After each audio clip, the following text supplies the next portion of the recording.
लाहौर के एक आधुनिक इलाके में फराह अपनी माँ और बहन भाइयों के साथ रहती थी। उसके घर के पास एक क्रिकेट ग्राउंड था जहाँ रोज क्रिकेट मैच होते थे। ग्राउंड के साथ टीजना नाम की एक जगह थी और वहीं पास से ट्रेन की पटरी गुजरती थी जहाँ हर थोड़ी देर में ट्रेनें दौड़ती थीं। वो रोजा तो रखती मगर सारा दिन मोबाइल पर लड़कों से बातें करने और गाने सुनने में गुजार देती। घर का कोई काम न करती और जब वालिद समझाते तो मजाक में टाल देती।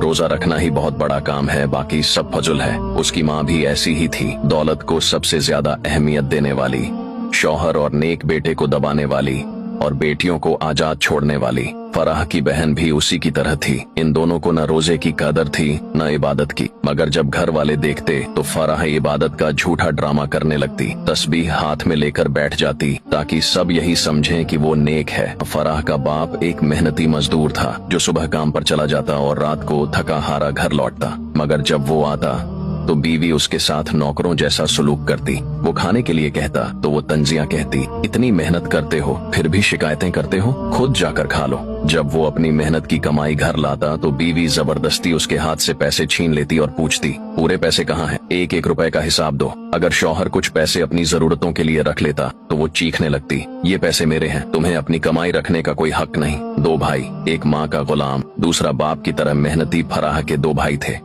बड़ा भाई जो हमेशा माँ की बात मानता था, उसकी हर बात पर यकीन करता और घर की हर खबर जाकर माँ को बताता। अगर बाप या साजिद कोई बात करते या कोई रिश्तेदार आकर कुछ कहता तो वो फौरन माँ को जाकर खबर दे देता, अम्मी अब्बा ने आज ये कहा, साजिद ने ऐसे बोला, फलां रिश्तेदार ने ये कहा। माँ को उसकी यही आदत पसंद थी और वो उसे सबसे ज्यादा चाहती थी। लेकिन इस बड़े भाई को एक और जुनून था, क्रिकेट। वो हर वक्त क्रिकेट में गुम रहता, जहाँ जाता क्रिकेट क्रिकेट, बस क्रिकेट ही उसकी जिंदगी थी। घर में रहता तो टीवी पर क्रिकेट, बाहर जाता तो दोस्तों के साथ क्रिकेट, और अगर माँ उसे कोई काम कहती तो उसका एक ही जवाब होता, पहले मैच पूरा कर लूं फिर देखता हूँ। दूसरा भाई साजिद जो फराह से कुछ साल बड़ा था, अपने बाप की तरह मेहनती था, रोजाना मजदूरी करता, रात को थका हारा घर आता। वो न माँ का लाडला था न बहनों की तरह आजाद, बल्कि जिंदगी की सख्तियों का सामना कर रहा था। साजिद का निकाह हो चुका था और जब वो रात को आता तो थोड़ा सा वक्त निकाल कर अपनी बीवी से मोहब्बत से बातें करता, मगर माँ को ये भी बर्दाश्त न था। वो तंज के तीर चलाती, अब बीवी के बगैर 2 मिनट नहीं रह सकते।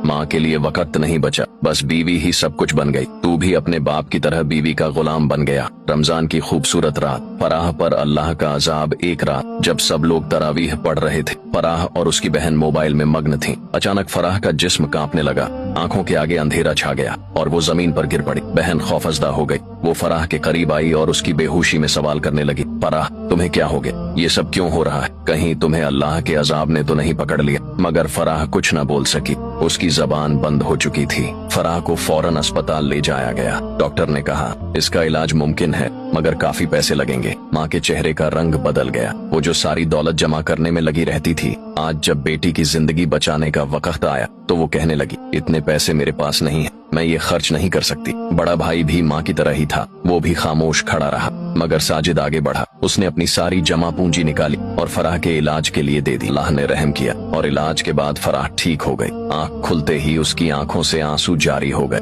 वो रोती हुई साजिद के गले लग गई और रोते रोते कहने लगी, भाई मैंने बहुत गुनाह किए हैं, मैंने बहुत गलत रास्ता इख्तियार किया, मैं अल्लाह से माफी मांगना चाहती हूँ। अब वो मोबाइल छोड़ चुकी थी, मौसीकी और गाने छोड़ चुकी थी, लड़कों से बातें छोड़ चुकी थी और दिल से तौबा कर चुकी थी। वो माँ के पास गई और कहा, अम्मी अल्लाह ने मुझे दूसरा मौका दिया है, आप भी अपनी गलतियों से तौबा कर लें, पैसों की मोहब्बत छोड़ दें, अल्लाह की मोहब्बत इख्तियार कर लें। रमजान हमें सिखाता है कि गुनाह पर पर्दा डालने से कुछ नहीं होता, अल्लाह सब जानता है, लेकिन जो दिल से तौबा करे अल्लाह उसके लिए रास्ते खोल देता है। तौबा का दरवाजा बंद होने से पहले लौट आना ही असल कामयाबी है।